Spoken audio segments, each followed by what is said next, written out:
Good morning, Fort McMurray, Wood Buffalo, and the rest of the world. You've tuned in to the Mac City Morning Show. I am your host, Elliot Pierre, and we're going to start today's episode off the same way we start every episode off, with a moment of gratitude. I know you could be doing a million other things with your time, and the fact that you spend it with us truly does mean the world to me. So thank you. On that note, Tanner, hit him with the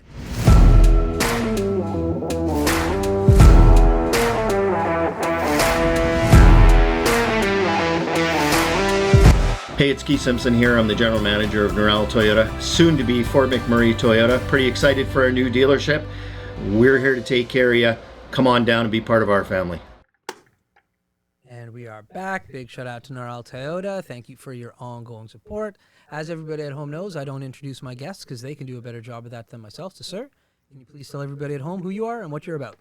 My name is Suresh. I'm Indian origin. I moved to Canada just about 3 months back, and I'm working at the Eagle Region Free and Cafe, which is a super excellent place. It's family dining, kids friendly, and very lively, which I've seen in Canada. So my experience is pretty cool so far, and I'm working there as a food and beverage supervisor. So that's my core interest, and I love serving people. I like to talk to people, and I've noticed the Canadian very friendly. So that's a good start for me.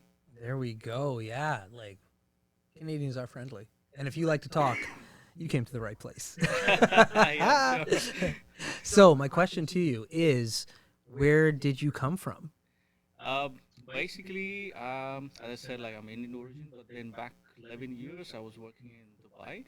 Okay. So yeah, spent a long time in Dubai. But prior to that, 3 years I spent time in Cape Town in South Africa. So my career is all basically about the hotel industry. So I was working at the Taj Group of Hotel in South Africa, and Okay. then moved to Dubai. Yeah. Worked 11 years with the Emirates Group. So I was dealing with the bars and restaurant operations. Okay. And then now here I'm in Canada. Okay. Now, you got to tell me, how do you go from Dubai to Fort McMurray, Alberta, Canada? How does that happen? Yeah, that's everybody asks me the same question. Like I met so many people last 3 months in restaurant, Yeah. and when I introduce myself and we have a bit of chat, everyone asks me the same thing. Right. Uh, basically Dubai is a different place. It gives you a lot of luxury, like skyscrapers, towers, and everything. Lavish lifestyle and all. But then at the end, you don't have anything over there. You don't get in kind of like nationality or anything. So Canada is something, you look for your future, you can settle down, you can, have your family together and everything. Right. So at least you have a life that you can be and look forward for something. Right. So that's the reason I made a choice to move to Canada. Okay. And did you come by yourself or did you come with a family? Like, Well, I just by myself for now. okay. And well, I have a daughter who's 7 year old, and then my wife is still back in Dubai. Okay. Okay. So I'm hoping like everything falls in place. So probably in a year's time they would be here. Nice. That's cool. So you're up for an adventure. Yes, I am. Okay. So how did you pick Canada out of all of the different countries to potentially go to?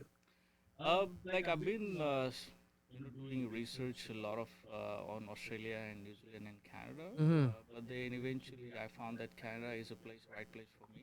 Yeah. And I have my sister who lives in like Manitoba, so she's basically here for last 16 years. Okay. And also I got a lot of pointers from her side as well, that what benefits that the Canada can give you Right. if you plan to settle down. Yeah. So that all like points that I just jotted down, and then I eventually made my decision that okay, let's move to Canada then.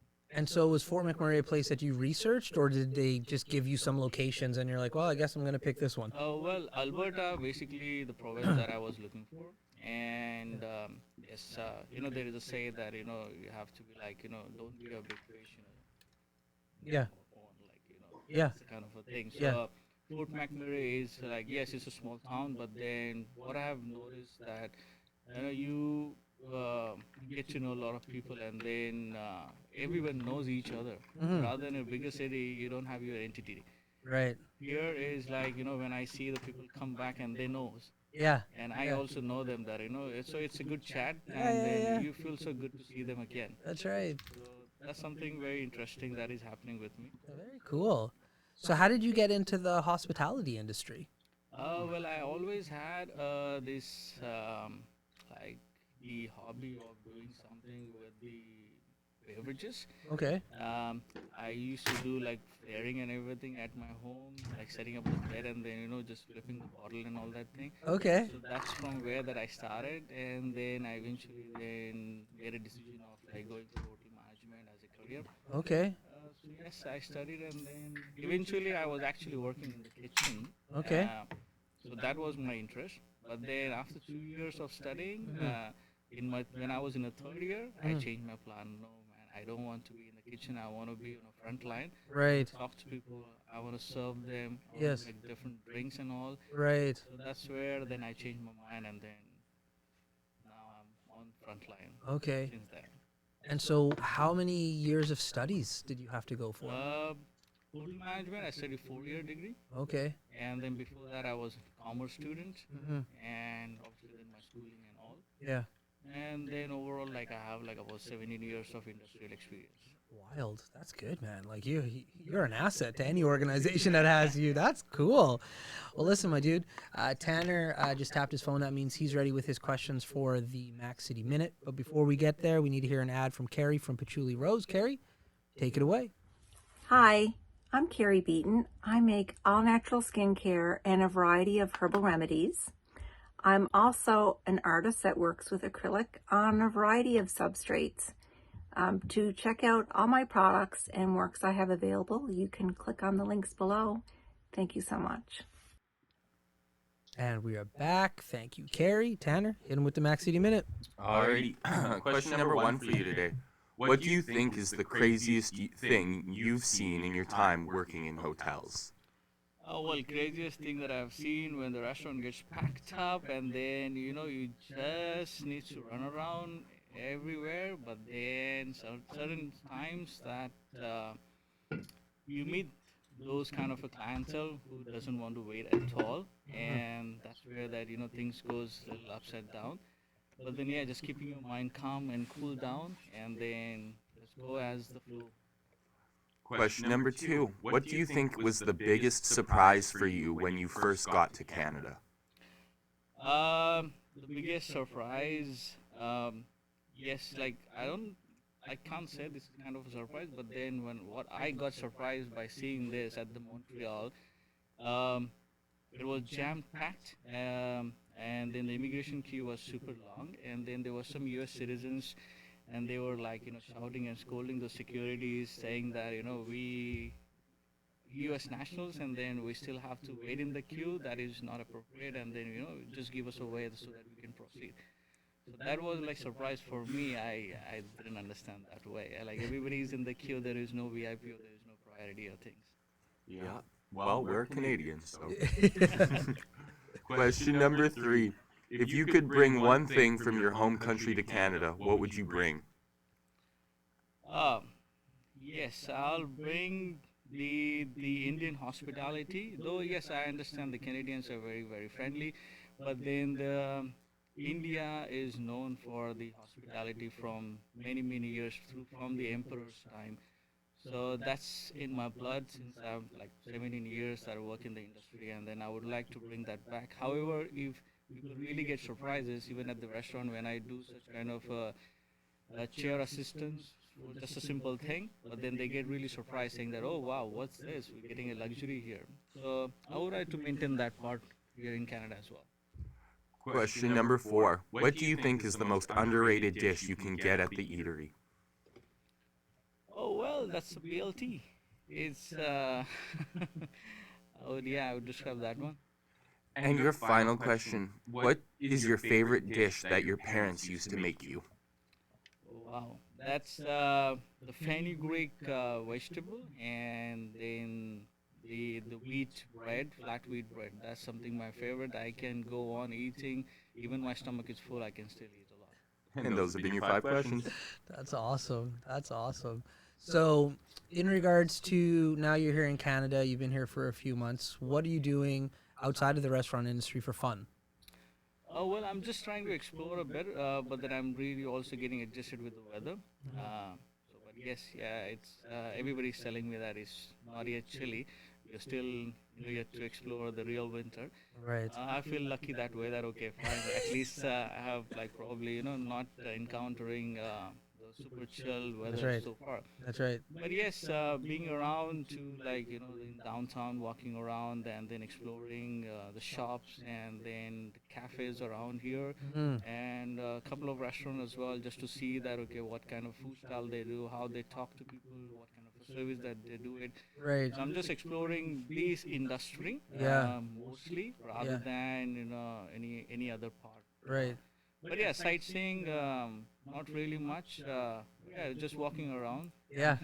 That's neat though, but it's interesting because like your industry is the food and beverage industry. So of course, when you're in a different country, you'd want to see how they operate and function so you could be better at your job. Yes. And so that's interesting. So do you find the hospitality industry, like you were saying earlier, like India, that they have like a gold standard for that? You've worked like in a bunch of different places now. What is the vibe that you're seeing from Canadians that's like different from other places? I can strongly narrate this with the Cape Townians. So I can see pretty much same response as like Cape Townians also super friendly, and they give you a time. To talk and to finish what you are saying. Like when I used to describe and then suggest or something, so they have all patience and they're really enthusiastic to Right. listen to you, and they go for it Yeah. when they really like it. And the same thing that I have noticed over here as well. Okay. Like when you talk, when you tell people, they looked at you, they respect you, and then they listen to you carefully. Right. Obviously, when you try to upsell or something, it's not like every time you're gonna be succeeding to that one. It That's right. depends on the customer mood, what they like to go for it. That's right. But then the most important part is that they are accepting. Yeah. Yeah. When it comes to portion sizes, where are we with like the food portions that we hand out versus the other countries you've worked in? Yes, but again, I would say the dish and the presentation is also important when you talk about the portion size Mm-hmm. and the value for the money, which is the biggest thing that I would think that every country look for it. Yeah. It's not whether it's Cape Town or Dubai or India or Canada. Right. I think every individual look for value for money. Right. If that particular dish has a particular portion which gives the justification of the value, Mhm. it's fair enough. People Yeah. are going to satisfy. Yeah. Yeah. Unlike American chain of restaurants, so American portions are like Huge. what I can say from my previous experience, like American chain of restaurant that I was working for, Yeah. they're real huge, Yeah. real huge portion, and I encounter of like ordering two starters Yeah. and then one main dish to share with my wife, and Yeah. then I could barely finish these appetizers because they were like so big. That's right. That's right. That's right. Though the value, the price of the particular dish is also justify the value, Right. but then when you're just a two, then the food that you have it should be like sufficient to finish it rather than doing takeout later on. Right. So, with you being in restaurants all the time, do you like to cook at home, or are you just like always out and about and trying different things? I like to cook on my day off, and try to make different things. So I will Okay. probably go, like when I encounter any particular new dish, I will try to go to the superstore and then get some of those ingredients and try to make at home. Okay. I like to explore different things, Yeah. cook something different, and then just to taste it, whether it's good or bad, whatever it is. But let's try it out. Right. Nice. Even in the restaurant, I don't mind trying any kind of a cuisine. Right. But it's just for your knowledge. Yeah. You try something different, you like it, you don't like it, but then you're trying it. What's been your favorite thing you've tried since you got to Canada? Oh wow, that's an amazing question. Stole it out of my head. So yeah. It's literally seconds away from answering the same. Beat ya. Yeah. Yeah, I was at these Montanas the other day. I tried the chicken, grilled chicken with some vegetables and then the mash and there was some juice. So yeah, the presentation was cool, and then I liked it as well, the dish. pretty cool. Yeah, that's something that I tried it. Yes. Nice. Yeah, I like to experiment with different things. I've been lucky to do a bunch of traveling over my life, and sometimes like what is put in front of you doesn't taste like what you think it's going to taste like, and presentation does make a big difference. It does it. But I find when you travel around the world, all countries do it just a little bit differently. And so something that does well in Canada potentially may not do well in like Europe or South America and or Africa, right? Absolutely. So when you're traveling to all these places, how are these opportunities like coming up? Are you like, is it just like your companies have internal transfers that you've been going for, or like do you have a newspaper that you're like sitting down and be like, oh, look at this job option in this country, I think I'm gonna go check that out. Like, how does this moving start for you? Oh well, like I started my career from Mumbai, India, Mm-hmm. so working with Taj Group of hotels, and then they opened a new hotel in Cape Town. Yeah. So that's where there was an internal posting, Yeah. and then I was pretty interested. So I decided, okay, let me put through my resume and my application for this one. So yes, that was the internal transfer, but Yeah. yes, there was a process of selection and everything. Right. So I cracked that one, and I got opportunity to move. Yeah. So my journey started from Cape Town then. Okay. So when I stepped my foot outside India, and that was the first international country was the Cape Town. Yeah. And then after spending time in Cape Town, then obviously I got married and I got my wife over there as well. Mm-hmm. She was from the retail industry. She was working with the Bose sound speaker system, Oh, cool. and then she got opportunity like in Dubai Mm-hmm. as the store manager for Bose. Yeah. So she moved to Dubai, Yeah. and then I followed her. So that's where from Oh. Cape Town I moved to Dubai, Yeah. and then we set foot in Dubai for a pretty long time, like as I said, 11 years. Right. And Right. then from Dubai, then I'm Yeah. here to Canada. Yeah. So that's how the journey is. Okay. So your wife's adventurous as well, then. Yes. Yeah. Because, listen, I'm just a small town boy. I'm from Fort McMurray. Like, I like knowing, like, you see what it is here. It used to be way smaller. Like, you don't mind picking up and finding new friends and, like, starting, like, a whole new life. So what's the friend making process like for you? So when you show up into a new country, like, how do you, like, get, like, talking to people? Oh well, yes. Like first thing is the interesting part is finding the accommodation. Okay, when they're moving in there, obviously you get to know with the securities first, and Right. obviously they were also really friendly. And then when I started working in the restaurant, Yeah. and so got professional friends, Right. and then obviously hanging out with them on my days off or after a shift. Right. So it's just started developing, like Yeah. from one to another, Yeah. and that's how the circle got bigger and bigger. Nice. But still, yeah, we are in touch through Yeah. Facebook and all. Cool. Are there any activities this winter that you're looking forward to trying out? Or are there certain activities you're like, I'm never doing that? Not really doing any activity so far, but then I liked crushing the ice. I don't know, that's probably kind of a weird thing. You like crushing the Crushing the ice? ice. What Like does under that your mean? feet, like walking on the. Walking on the ice. Yeah, no, that's is awesome. It is awesome. That is a long time Canadian pastime. Yeah. Yeah, that make that crunchy sound. So Did you get any of the crunchy leaves? That's also amazing. yes. Instead of being crunchy leaves. People walk like on a clean path, but then I prefer walking on those ice. Yeah. Crushing it. Yeah. Yeah, you're my kind of guy. Have you ever tried snowshoeing? No, not yet. Okay, you It's should a try. myth. You should try snowshoeing. It's a myth. Like, okay, when you snowshoe, you don't float over, but I've That's walked. how they sell it to you for all time. They're like, you 100%. can walk on snow with them. You can't walk on snow. You have a bigger footprint now. Yes, but you don't dip as much. You can get across. You dip just as much. No, Yeah. no. Mm-hmm. I love snowshoeing. Yeah. Okay. Yeah, Let's snowshoeing's try that. fun. Give it a try. It's like squish, squish, squish, and if you go into the woods, the cool thing about Fort McMurray, especially up in the Birchwood area, Thickwood, Birchwood Trails, is when you're in the Birchwood Trails, it's warmer in the trails than it is outside because you're just so insulated because of those trees. So when we were kids, we used to go tobogganing and snowshoeing and walk through those trails all the time. Put a backpack on and pack your lunch, get a thermos of soup or hot chocolate, and just walk in the woods. And then you get your toboggan or your snowshoes and you just have some fun.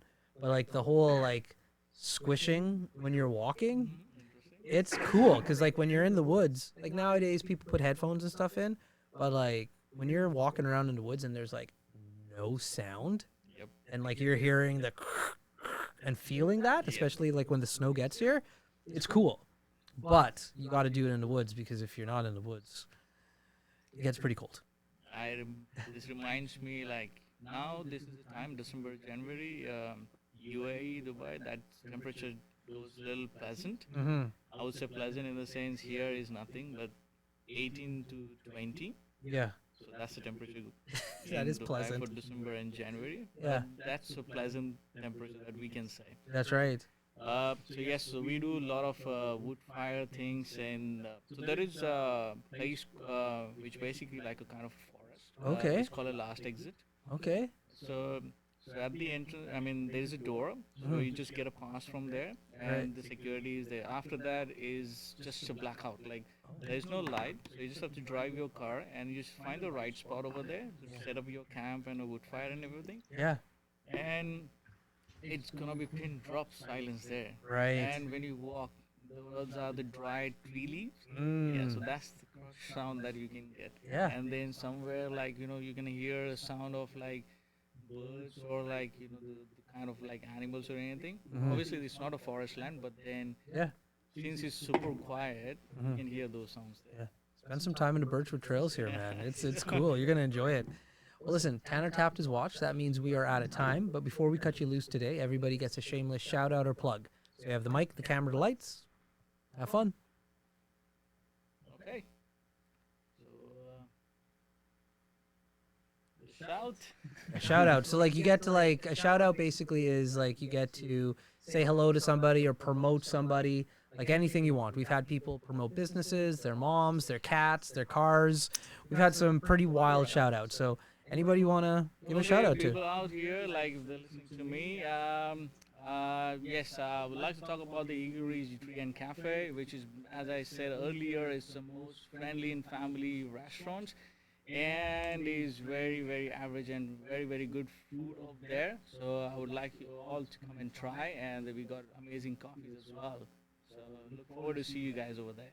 There we go. Well, Fort McMurray Wood Buffalo, the rest of the world, that's been another episode of the Mac City Morning Show. Thank you very much for tuning in. It does mean the world to me. Big shout out to our title sponsor, Noral Toyota, as well as Carrie from Patchouli Rose, for an ad from the Coldwell guys and Colin Hardigan. Thank you guys very much for all your ongoing support. Hope everybody at home is having a great day, and we'll see you tomorrow. Peace. Just butchered it. I gotta figure out how to do that. Yeah. It's like Yeah, you. It's so ballistic! That's all, folks. Talk about quenching your ugly thirst.